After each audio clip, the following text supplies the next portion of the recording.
Hello everyone, I'm Dr. Naveen Kini. I'm a pediatrician in Bengaluru. Now the final part of my talk, cardiopulmonary resuscitation. CPR is an emergency life-saving procedure performed when the heart stops breathing. Cardio means heart, pulmonary means lung. Resuscitation, I would say, is reviving or helping. So what you basically do is keep the blood pumping so that the brain receives its supply of blood and oxygen, so the brain is not damaged. So that is the basic idea of providing cardiopulmonary resuscitation. Why is learning CPR important? There are about 6 million sudden cardiac deaths that occur annually worldwide, and most of them occur due to a sudden irregular rhythm of the heart, what are called tachyarrhythmias. The heart starts beating chaotically, so there is no blood that is pumped to the heart. Sometimes the heart can even stop. CPR also may be required in victims of choking, drowning, electrocution, and poisoning. And the reason why everybody should know CPR is that most such instances occur at home or work where there is no access to specialty medical care. So you may not have even a what is called an AED device. So CPR is what keeps people alive. And CPR performed within the first 6 minutes of the heart stopping can keep someone alive till medical help arrives. This 6 minutes is important because 6 minutes is the maximum amount of time the brain can tolerate lack of oxygen. Anything more than that, and then brain damage occurs. So later on, if you revive the blood supply, there still will be some amount of brain damage. So that is why starting CPR as soon as you see somebody, in an unconscious state and not breathing properly is of utmost importance. How do you perform CPR? CPR needs to be performed in a particular order for it to be effective. Last Sunday, you heard Dr. Dr. Bopanna speak about DRC, DRABC. D being look for danger, R look for response in the patient. Danger for both you and the patient. If there is obvious danger, move the patient to a safer locality. Look for response by talking, shaking, etc. Try to see if the person is responsive or not. And then, of course, airway, breathing, and circulation. In CPR, especially after 2020 revision of the AHA guidelines, things have changed a little. Now, the first emphasis is on compression and restoring the circulation. So, compression is the most important part of CPR. Then comes the airway, that is opening of the airway, and breathing. You breathe for the person. What are the types of cardiopulmonary resuscitation? There are two types of CPR that can be performed. One is the conventional CPR, wherein you give chest thrust as well as mouth-to-mouth resuscitation. And then what is called the hands only or the compression only CPR. In conventional CPR, you use chest compressions and mouth-to-mouth breathing, like I told, and they're given in a ratio of 30 compressions to 2 breaths. And this is recommended for people who are well trained and confident in their ability to perform the CPR. Whereas hands-only CPR is just giving uninterrupted chest compressions without giving any rescue breaths. And these are meant for people who are not trained in CPR, who want to do something, but they don't know, they're not adequately trained, or in the current scenario of coronavirus where people are worried about giving rescue breaths to the victims. And also recommended for people who have taken CPR training long back, who are not confident of their abilities to perform the CPR. Why was hands-only CPR introduced? It was found that it increases the chance of the bystander taking action in the event of a cardiac emergency. So most people are hesitant because they are scared of making a fool of themselves or causing damage to the person. But I can assure you, you can't have anything worse than being dead. So some amount of help or assistance is better than no assistance to a person who is not breathing and lying on the ground. It doubles or triples the cardiac arrest victim's chance of survival. And mind you, 90% of them die if you do not intervene. It can be performed correctly even by sixth graders. There was a study recently done where they found that sixth graders almost always found the correct spot and they gave the right amount of compression in CPR. So I think this is something which all schools in our country should explore, teaching CPR to sixth graders and older children, because I'm sure a lot of lives can be saved by them, because they are the ones who are very likely to be around in a house when a medical emergency like this occurs. Of course, hands only is not recommended for infants, children, and victims of drowning and drug overdose, and people who have had collapse due to, say, asthma. And it has been shown to be as effective as CPR with breaths in the first few minutes. This is quite relevant to our scenario, because in a country like in most advanced countries, the help arrives within 5 minutes. So giving only hands-only CPR is good enough to keep the blood supply to the brain, oxygen-filled blood supply to the brain.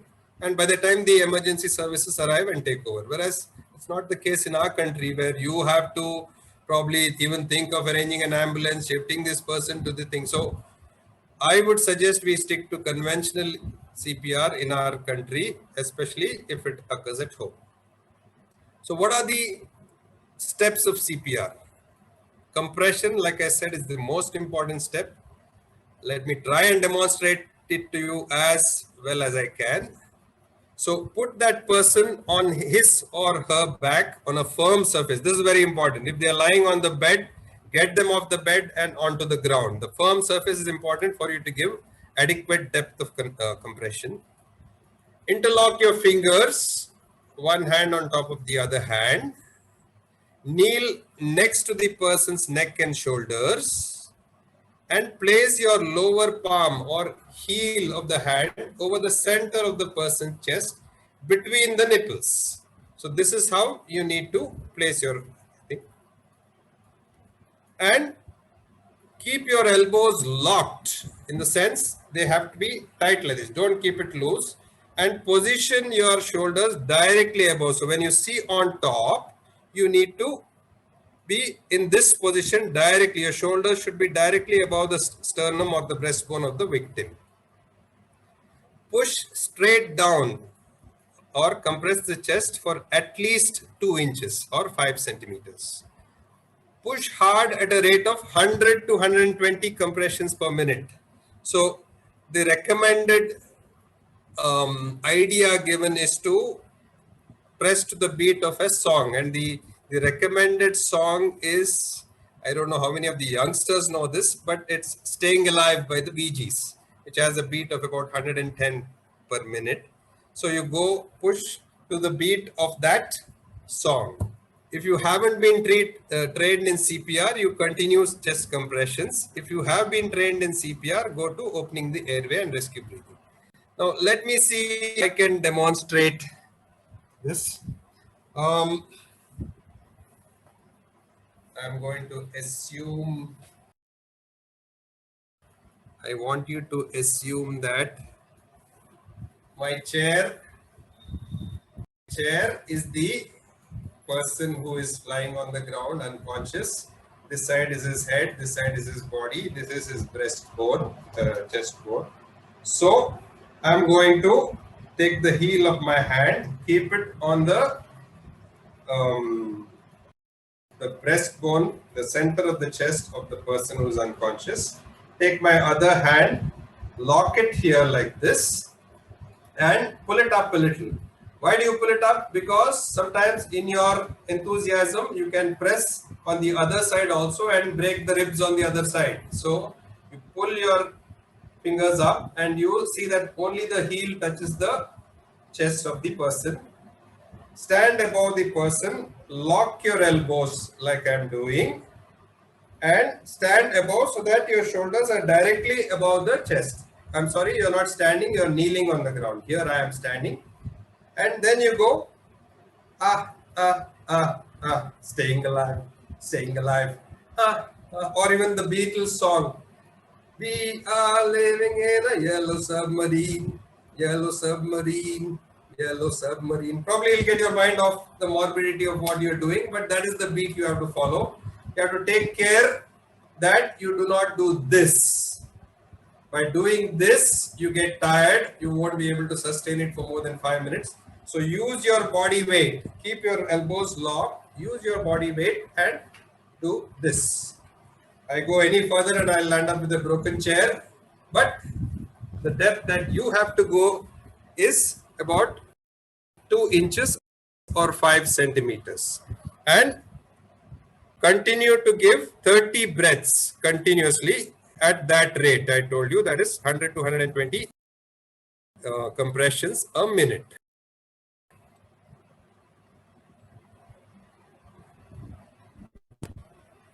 Okay, again visible.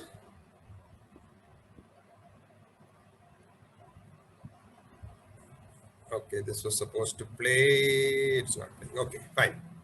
So next we go to the airway. Once you give 30 compressions, the next thing you need to do is to open the airway by what is called the head tilt chin lift maneuver. So you place your palm on the person's forehead and gently push the head back, and then with your other hand gently lift the chin forward up like this so that you open the airway. So if you can imagine yourself sniffing a rose, this is how you go to when you sniff a rose. So that is the position you have to have the victim's head in. So that opens the airway properly. And then what do? You check the mouth for any object.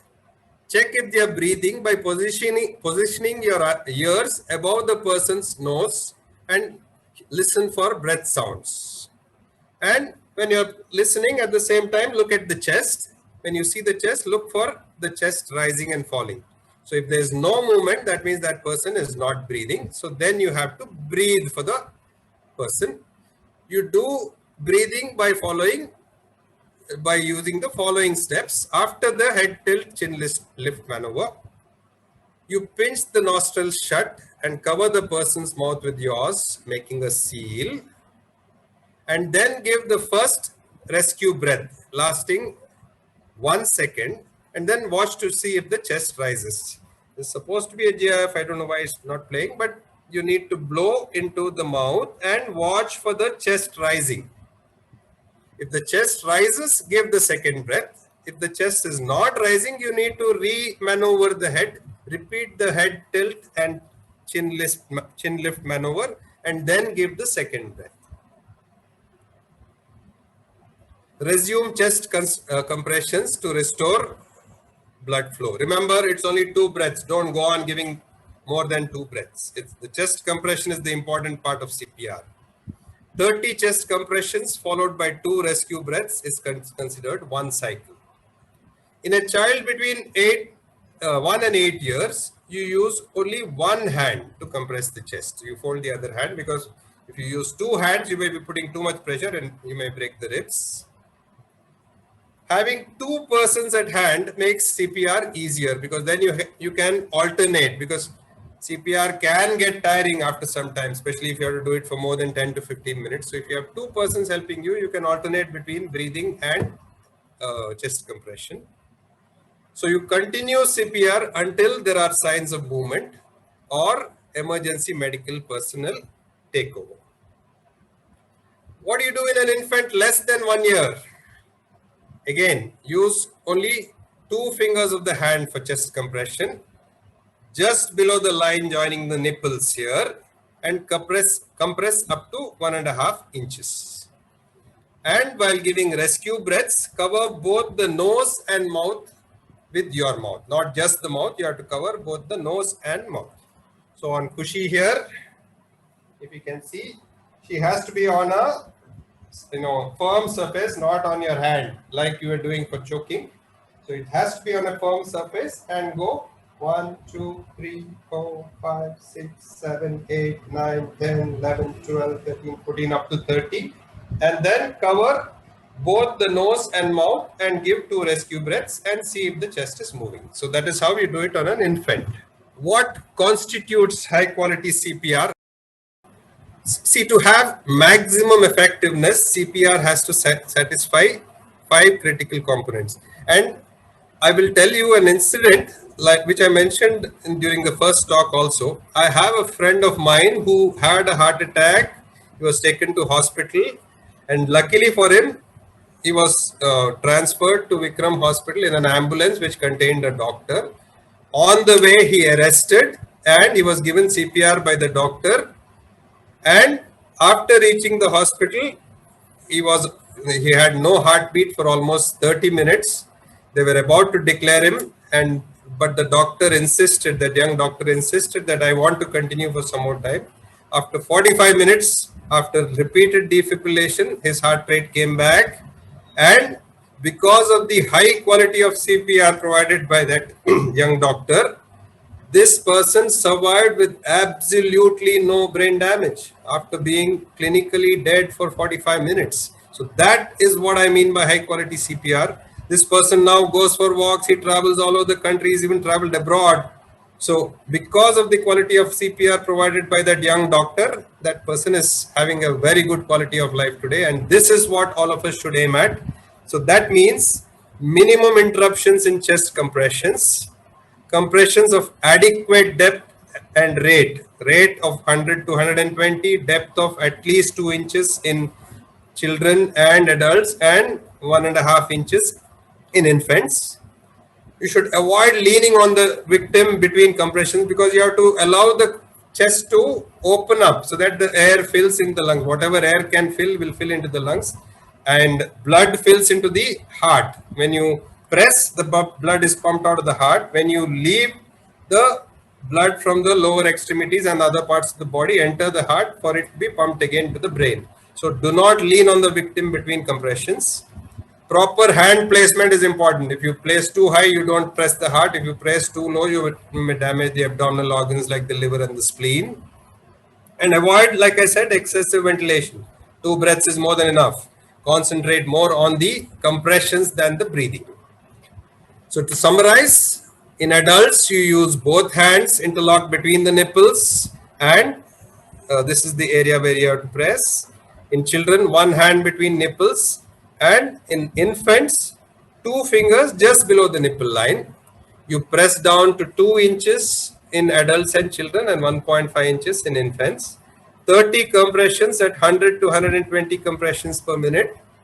Allow the chest to recoil between compressions so that the heart fills with blood, and then you press it again so that the blood is pumped out. And immediately follow with rescue breaths, 2 rescue breaths for every 30 compressions. Thank you very much.